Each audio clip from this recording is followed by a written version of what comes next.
చాలా ఈజీగా మారుతాయి మా ఏజ్ పెరగ మారుతాయి అంటున్నారా? ఇట్లా మారుతాయి. మరి మీరు ఒకరి కోసం ఎందుకు మార్చుకోలేకపోయారు? ఏం మార్చుకోను? ఇప్పుడు వాళ్ళకి ఏదో కావాలి, సో వాళ్ళ వైపు అది చెప్తా, నాకు చెప్తే చాలు. ఏమో మీరు జర్నీ చేశారు వాళ్ళతోటి. టార్చర్ అంతా నేను చెప్తాను, కేర్ఫుల్గా వినాలి. నేను ఉన్నా లేకుండా గోడతో మాట్లాడుకో. నువ్వు ఆ టార్చర్ విన్నందుకు నీకేమైంది? నాకు రిలీఫ్ వచ్చింది. అంటే ఇమాజిన్, నన్ను ఎవడో కట్ చేసాడు, మీకు తెలుసా అండి ఏమైంది? నన్ను కట్ చేసాడు, ఇంకోసారి కట్ చేసుకుంటాడు ఎవడైనా? బేసిక్గా సో బేసిక్గా మీ మగవాళ్ళ మెంటాలిటీ ఒక్కలానే ఉంటుందా అంటే? నాకు తెలిసిన వాళ్ళు ఆల్మోస్ట్ అదే బ్యాండ్ విడ్త్ మా, అదే బ్యాండ్ విడ్త్. కొందరు ఉన్నారు అంటే క్వశ్చన్ చేయకూడదు, ఎందుకు, ఏమిటి, ఎలా, నేను చేయొచ్చు క్వశ్చన్. ఎప్పుడు వస్తారు అని అంటే జనరల్గా మీ జెంట్స్ కోపం, రైట్? ఏమండి ఎప్పుడు వస్తారండి? శ్రీకాంత్ ఎప్పుడు వస్తారా? ఎప్పుడు వస్తావు అంటే మన చెవులో ఏమున్నాయి? మగ వినిపిస్తే టోన్ ఏంటి? ఆ టోన్ అంటే స్టోను ఏంటి? మళ్ళీ బయటికి వెళ్తున్నారా అంటే ఏంటి అర్థం? జనక పోయాలి బాజే. అచ్చా, ఓకే. కాస్త ఓపిక ఉండి చక్కగా మీరు చెప్పింది విని కాస్త పేషెన్స్గా ఉండి కాస్త అటు ఇటు అయినా కూడా బేర్ చేసి కోపతాపాలు లేకుండా చాలా సౌమ్యంగా మాట్లాడేవాళ్ళు కావాలి. కొంచెం కూడా హార్ష్గా మాట్లాడడం, ఇంకా అట్లాంటి 2-3 లక్షల గుణాలు ఉండి ఎక్స్ట్రీమ్లీ బ్యూటిఫుల్ సెక్సీగా ఉండి ya you're coming there, you're getting there. పాసిబులా? అందుకే కదా వర్కౌట్ ఎట్లా అంటున్నాను.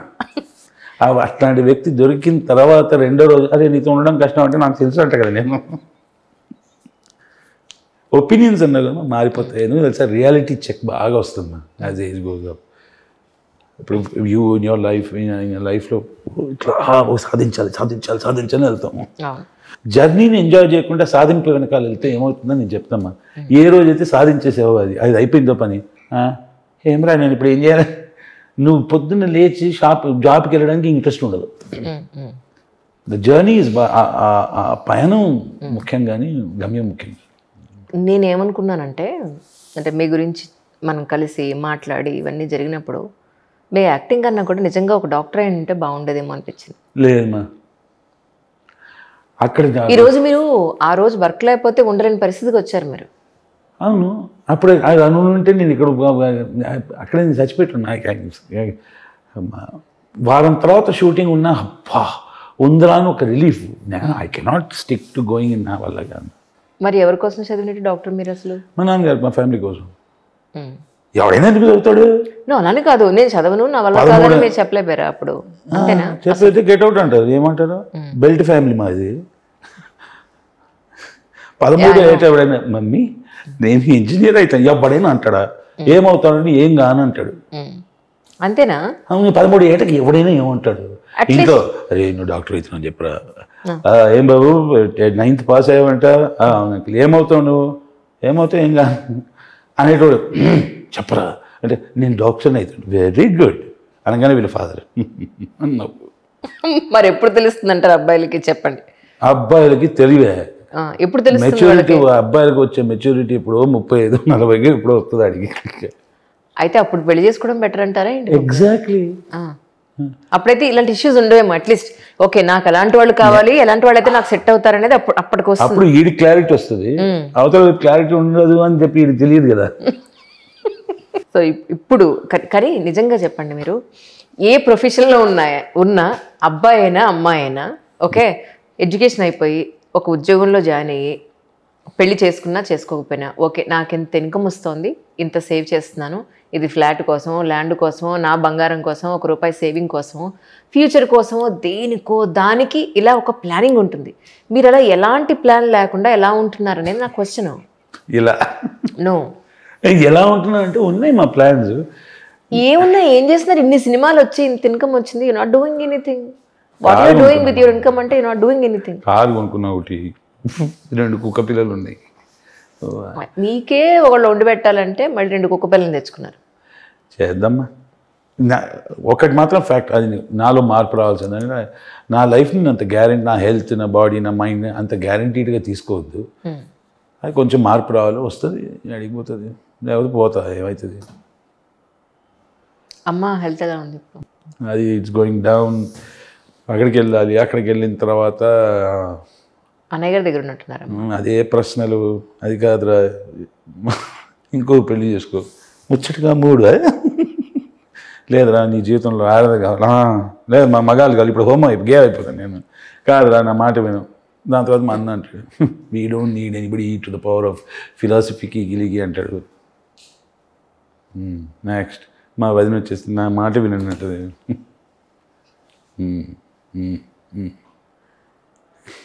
డైలీ ఒకసారి ఫోన్ చేయొచ్చు కదా, ఫోన్ చేస్తే తిన్నావా అంటారు.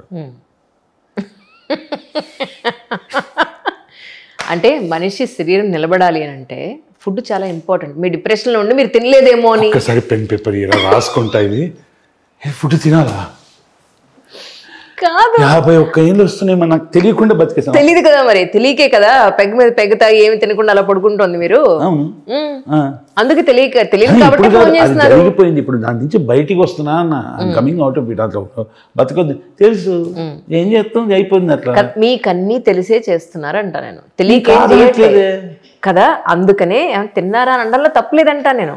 ప్రతిరోజు అడుగుతారా పొద్దున ఏరా తిన్నావా అని. నాకేం డౌట్ అంటే దినచర్యల గురించి అడిగానంటే దొడ్డికి వెళ్ళావా, ఎందుకు అది ఇబ్బంది, ఎలా ఉంది కలరు, గట్టిగా ఉందా సాఫ్ట్గా ఉందా, ఎందుకమ్మా ఇవన్నీ. సరే ఇప్పుడు ఇంకేం కావాలి మీకు లైఫ్లో? కస్స ఫిగర్ కావాలి.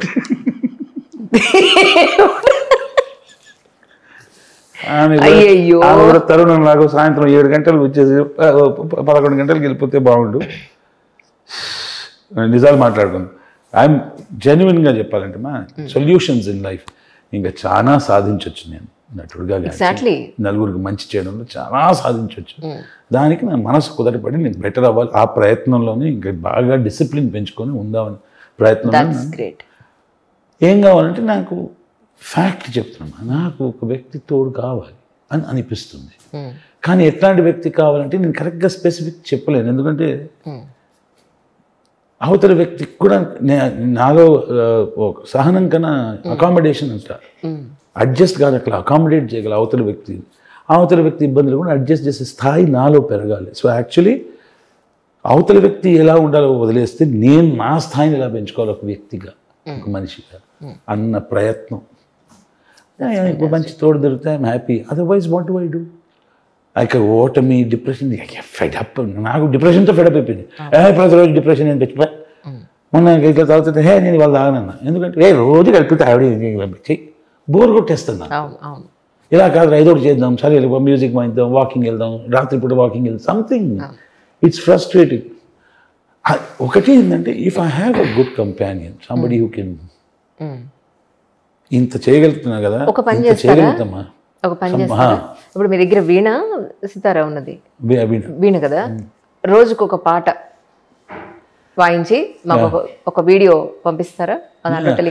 I want to do that. ఏమైంది, మన గాయత్రి భార్గవి వాళ్ళ ఫ్యామిలీ ఒకసారి పిలిచి మీరు వాయించాలంటే వాళ్ళ ఇంటికి పోయి భోజనం చేసి what a fantastic man Vikram, వాళ్ళ ఫ్యామిలీ అందరికి వాయించి అన్ని చేశారు. ఆ రోజు కొంచెం బాగా అనిపించింది, స్టడీగా ఉన్నా అయిపోయేసరికి. అలా కాదు మా వెళ్ళాం, రేపు వచ్చి తీసుకుంటే వినా గుర్తుపెట్టుకో, ర్యాపిడోలో జంప్ అయి వచ్చా, వీణ అక్కడ ఉంది, ఆ పాప కాదు భయ్యా వచ్చి రేపు షార్ట్ గోడ మీద రాసుకోవాల్సిందే, ఆ గోడ మీద రాసుకొని గోడ అయిపోయింది భయ్యా అన్నది. అది ఇబ్బంది. సరే నేనేమంటున్నా అంటే పోనీ అక్కడి నుంచైనా ఎక్కడి నుంచైనా మీరు ఒక పాట వాయించాలంటే 4th డే చెప్పిపోద్ది. ఎందుకు? అది రిజల్ట్ కోసం నేను చేయలేను. రిజల్ట్ ఏం లేదు అసలు, నో దానికి వ్యూస్ టు ఎంగేజ్ యూ. నేను ఏమంటున్నా అంటే అదే నేను ఎంగేజ్ అవ్వడం వేరే, నేను ఎంగేజ్ అవ్వడానికి కార్యక్రమాలు అంటే నాకు వర్కౌట్ కాదు బ్రెయిన్కి.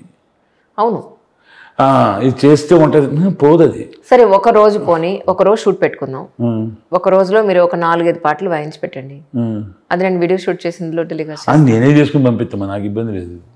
మీ దగ్గర కెమెరా ఉందా?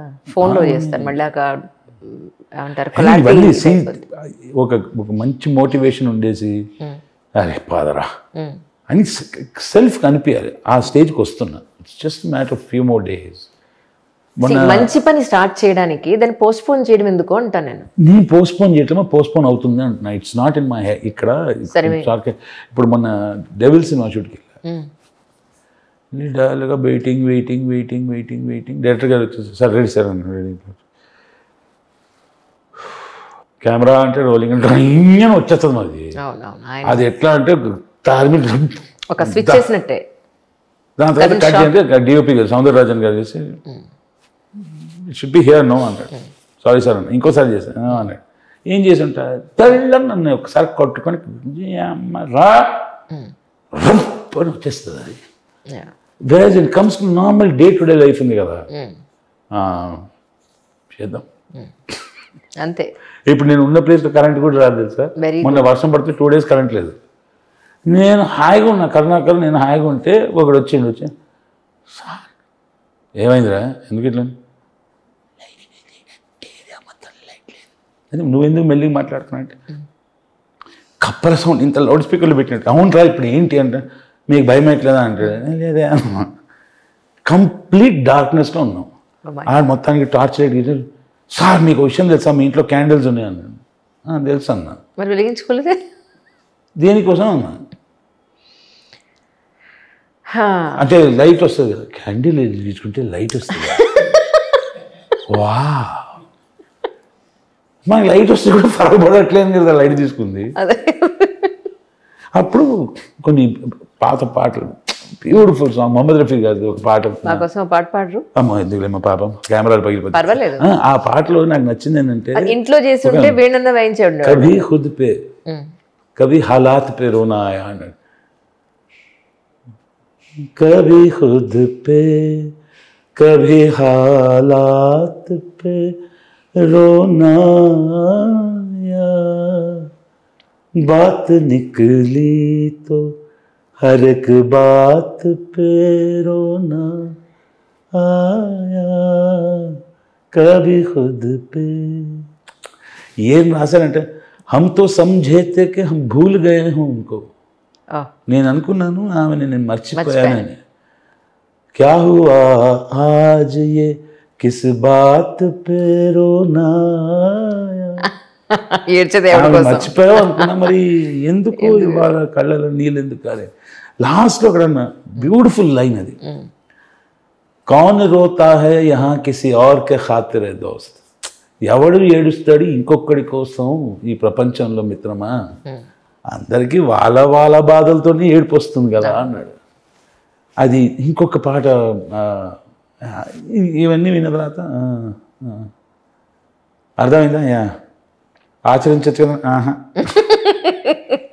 ఇనర్షియా అంటారు కదమ్మా, అది స్టార్టింగ్ ప్రాబ్లం అవుతుంది. బ్యూటిఫుల్ సాంగ్స్, తెలుగులో ఒక పాట విన్నాను, తమిళ్లో ఒక పాట విన్నాను, ఇంగ్లీష్లో కొన్ని సాంగ్స్ బ్యూటిఫుల్ అంటే బ్యూటిఫుల్.